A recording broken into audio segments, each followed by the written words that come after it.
James Mallow is a foreign and defense analyst and an expert on West Asia. He's now joining us live from London, the United Kingdom.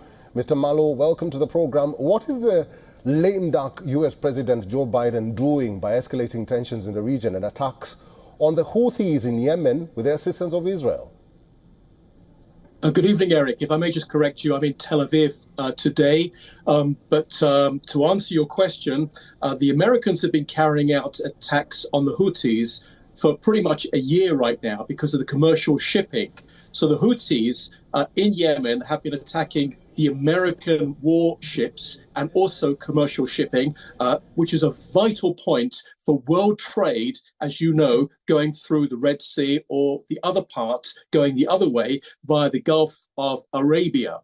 And this is what's turning off a lot of the commercial shipping, which is forcing them to go all the way around Africa to get across to America or elsewhere. This is what's pushing the prices up. The Americans are obviously very much against this, and they, as I said, have been hitting the Houthis for the last year. Now, last night, British and American jets were in the skies again, hitting the Houthis, specifically in the capital, Sana'a.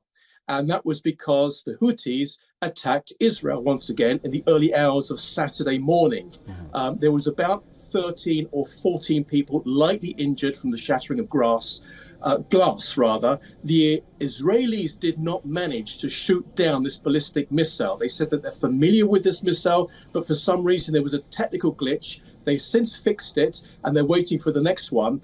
And this comes after the Israelis hit a number of the ports last Thursday, and they've actually said today that they will hit them again. They will hit the Houthis, and this time they're looking to build up a broad coalition, perhaps of Arab and Gulf countries.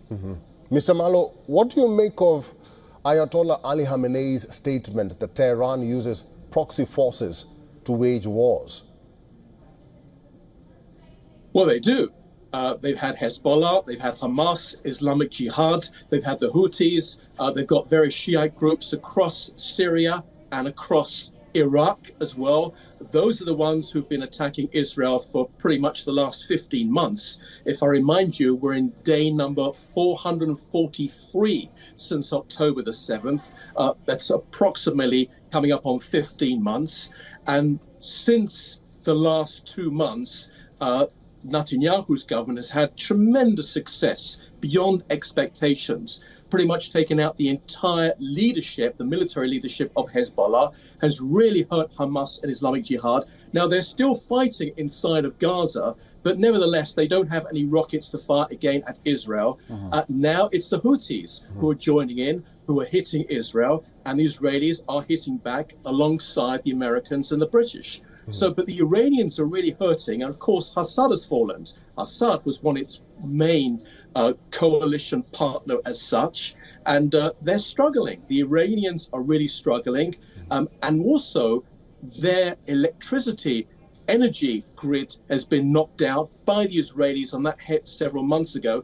I got a report this morning to say that the Iranians are struggling with their energy grid.